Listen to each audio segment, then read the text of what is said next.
یہ تعلیم ہمیں دی گئی ہے کہ آپ اپنی ذات سے تکلیف نہ پہنچاؤ. میں آپ کو بے تکلف باتیں عرض کر رہا ہوں. اللہ تعالیٰ اپنی رحمت سے ہم سب کو عمل کی توفیق عطا فرمائے.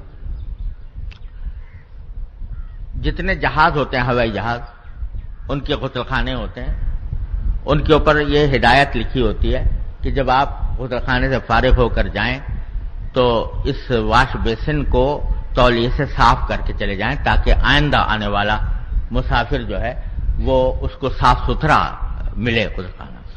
یہ عین اسلام کی تعلیم.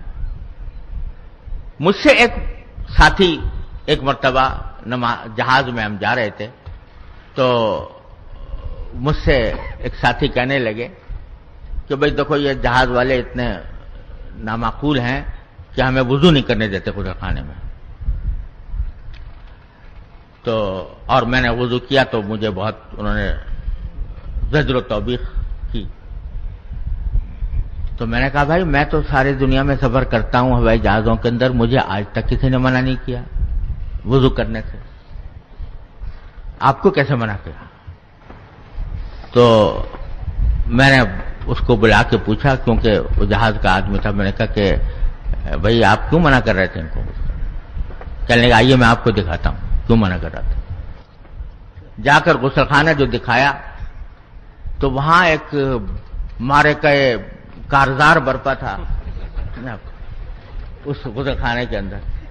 یعنی وہ پانی کے چھینٹے جو ہیں وہ شیشے پر اور دیواروں پر اور فرش جو ہے وہ بھیگا ہوا تھا اس سے پانی سے اتنی تہ اس کے پانی کی جمی ہوئی تھی. تو میں نے کہا بھائی اگر آپ یہ اس طرح وضو کرو گے تو ظاہر ہے کہ آپ کو روکیں گے وہ.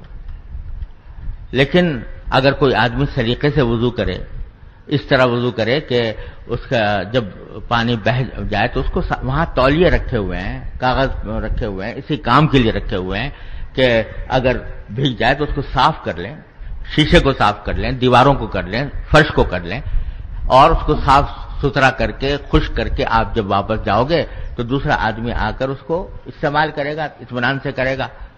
جب یہ اس طرح اگر آپ وضو کرو گے تو واقعی پھر روکنا ان کا کوئی قابل اعتراض نہیں. تو یہ فہم ختم ہو گئی کہ وضو کرنا تو بے شک ضروری ہے، لیکن وضو کرنے کے ساتھ اس طرح کرنا ضروری ہے کہ آنے والے کو بھی کراہیت نہ ہو. یہ آداب معاشرت ہے جو ہمیں اسلام نے سکھائے اور وہ ہم چھوڑ چکے. اللہ تبارک و تعالی جو ہے اس کا یہ قاعدہ ہے. میرے والد ماجد رحمۃ اللہ فرمایا کرتے تھے کہ باطل قوم محض باطل کی وجہ سے کبھی ترقی نہیں کر سکتی. ان الباطل کان زہوقا.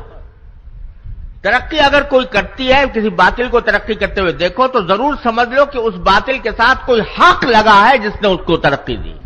تو یہ ساری باطل اقوام جو ترقی کرتی نظر آ رہی ہیں وہ اپنے فسق و فجور کی وجہ سے نہیں، اپنے غلط عقائد کی وجہ سے نہیں، اپنی عریانی فحاشی کی وجہ سے نہیں، اپنے بے دینی کی وجہ سے نہیں.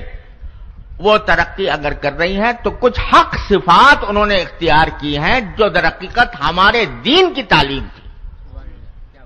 اس کی وجہ سے ان کو ترقی ملی، اس کی وجہ سے ان کو دنیا کے اندر اللہ تعالیٰ نے یہ قاعدہ رکھا ہے کہ کافر کرے کام یا مسلم کرے، جیسا کام کرے گا دنیا میں ویسا نتیجہ پالے گا وہ. آخرت کا معاملہ اور ہے.